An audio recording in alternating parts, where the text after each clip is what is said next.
రైట్‌గా కోర్టుకు లేఖ రాశారు కవిత. తాను తప్పు చేశాననడానికి ఎలాంటి ఆధారాలు లేవని ఆమె లేఖలో పేర్కొన్నారు.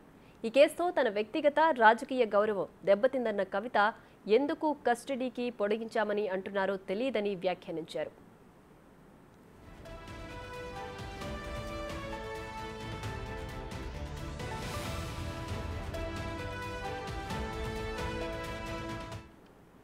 మరోవైపు కవిత రిమాండ్పై రౌస్ అవెన్యూ కోర్టు సంచలన నిర్ణయం తీసుకుంది. మరో 14 కస్టడీకి అనుమతించింది కోర్టు. ఏప్రిల్ 23 వరకు కస్టడీలో ఉండనుంది కవిత. జ్యుడిషియల్ కస్టడీ పొడిగించాలని కోరింది ఈడీ.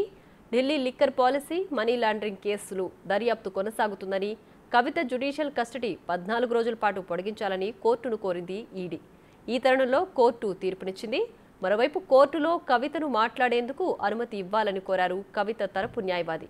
అయితే కవిత కోర్టులో నేరుగా మాట్లాడేందుకు అనుమతి నిరాకరించారు జడ్జి. నేరుగా నిందితురాలు మాట్లాడేందుకు హక్కు కలిగి ఉంటారని ఓ అప్లికేషన్ వేసుకోవాలని సూచించారు జడ్జి కావేరి బవేజా. మరోవైపు లిక్కర్ స్కామ్ కేసులో కస్టడీలో ఉన్న కవిత నేడు తన కుటుంబ సభ్యులను కలిసింది.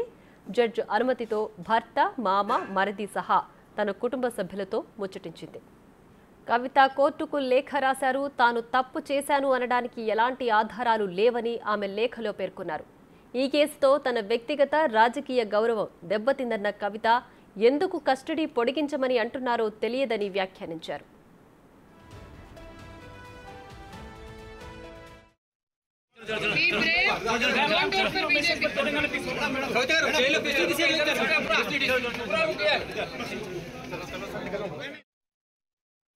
Sushri K. Kavita was produced in the court from the judicial custody, and the Honorable Court has extended the judicial custody till 23rd.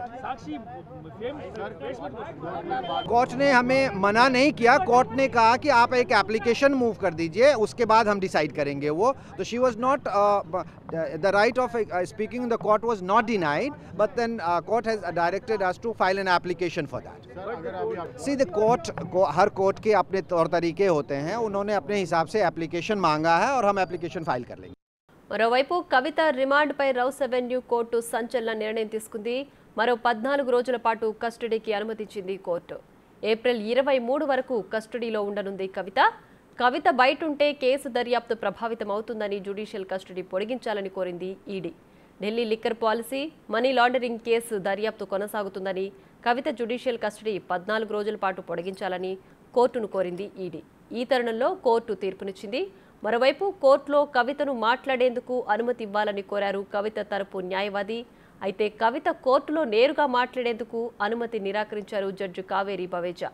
నేరుగా నిందితురాలు మాట్లాడేందుకు హక్కు కలిగి ఉంటారని ఓ అప్లికేషన్ వేసుకోవాలని సూచించారు జడ్జి కావేరి బవేజా. మరోవైపు లిక్కర్ స్కామ్లో కస్టడీలో ఉన్న కవిత నేడు తన కుటుంబ సభ్యులను కలిసింది. జడ్జి అనుమతితో భర్త, మామ, మరిది సహా తన కుటుంబ సభ్యులతో ముచ్చటించింది.